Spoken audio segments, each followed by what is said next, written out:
ቅድስት ድንግል ማርያም ከፍ ያለ ክብር ያላት የእግዚአብሔር ምርጥ ማደሪያና የምሕረት በር ናት። በትሕትናዋ በፍጹም ታዛዥነቷ የሰማይን ፈቃድ ተቀብላ የዓለም መድኃኒት የሆነውን ክርስቶስን ወለደች። እርሷ የንጽሕና መምህር፣ የጸሎት እናት፣ የተጨነቁ መጠጊያ፣ የድሆች መጽናኛ ናት። ስሟ ሲጠራ ክፉ ይርቃል፣ ልብ ይረጋል፣ ተስፋ ይበቅላል። ምልጃዋ እንደ ጥላ በአማኞች ላይ ትዘረጋለች። እመቤታችን ቅድስት ድንግል ማርያም በጸሎቷ ትርዳን፣ በምልጃዋም ታጽናን፣ በፍቅሯም ወደ ልጇ ወደ ጌታችን ኢየሱስ ክርስቶስ ታቅርበን። እኛም በእርሷን በመከተል ትሕትናን፣ ታዛዥነትን፣ ጸሎትን እንማር። እግዚአብሔርን እንዳጠፋነው ጥፋት እመቤታችን የምትገባን ይመስላችሁ ነበር? ለዚህ ምድር የለም። ያዕቆብ ዘስሩግ ለዛ ነው ያጠፋነው ጥፋት ድንጋይ ነው አለ። እመቤታችን ውሃ ናት አለ። ከውሃ በላይ የሚለሰልስ ነገር የለም። ከውሃ በላይ በምድር ደግሞ የሚጠነክር ነገር የለም። እንደ ውሃ ለስላሳ ናት፣ እንደ ውሃም ጠንካራ ናት እመቤታችን። ስላሴዋ ምህረቷ ነው። ጥንካሬዋ ደግሞ ለኛ ለኃጥአን ጻድቃን እስከምንሆን ድረስ የምታማልደው ምልጃ ነው። እውነት እመቤታችን ስሟ የተመሰገነ ይሁን። ይሄንን ያክል እመቤታችን ለስነ ፍጥረት አስፈላጊ ስለነበረች ቅዱስ ያዕቆብ ዘስሩግ አልቅሺ ሐናን ይላታል። እዝራ ሱባኤ ገብቶ ነበረ።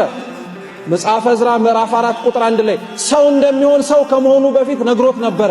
ሰው የሚሆንባትን እመቤታችንን ግን በዓይኗ አላያትም ነበር። ለዛ እኮ ነው ቅዱስ ጳውሎስ እንዲህ አለ፣ ከሩቅ ሆነው አያት፣ ተሳለሟት፣ ሀገራቸው እንደሆነች አወቋለች እመቤታችን። ሰላም ጤና ይስጥልኝ ውድ ቻናል ቤተሰቦች፣ እንደምን ቆያችሁ?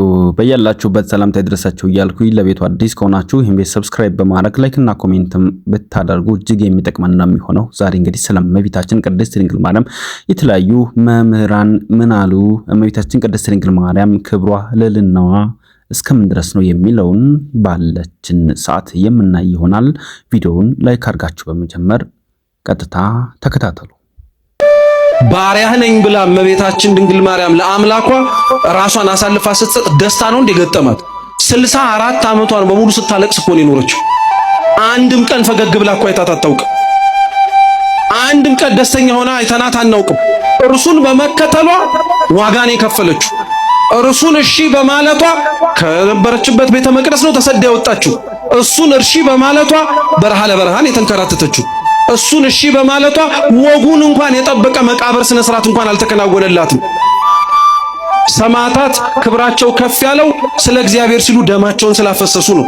እንደ እመቤታችን ማን ሰማዕት አለ? ማን ሰማዕት አለ እንደሷ?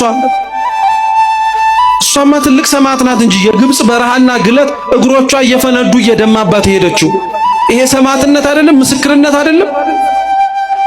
ነቢያት ጻድቃን ናቸው የተመሰገኑ፣ ኃላፊያቱን መጻያቱን የሚናገሩ። እርሷ ግን ከነቢያትም ትበልጣለች። ነቢያት ቢናገሩ ስለሚመጣው ክርስቶስ ነው። እርሷ እኮ የትንቢቱ ፍጻሜ ናት ራሷ። ከሐዋርያትም ትበልጣለች። አልኳችሁ እኮ 3 ዓመት ያወቁትን ሐዋርያት እሷ 33 ዓመት ታውቀዋለች ጠንቅቃ። ሊያው ክብሯ ከማንም ቅዱሳን ናቸው ብለን ከምንጠራቸው በሙሉ የበለጠ ነው።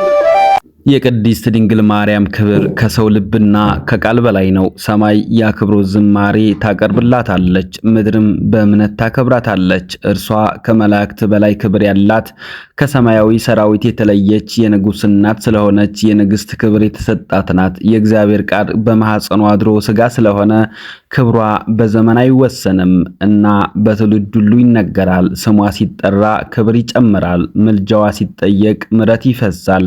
እመቤታችን በትሕትናዋ ከፍ ተደርጋ የሰማይና የምድር ክብር ሆና ተገልጣለች። ይቺን ቅድስት ድንግል ማርያም ጸጋ ስለሆነች ትዕቢተኞች፣ እብሪተኞች፣ የዚህ ዓለም ኩሮዎች የማያገኟት ልዩ ስጦታ ናት።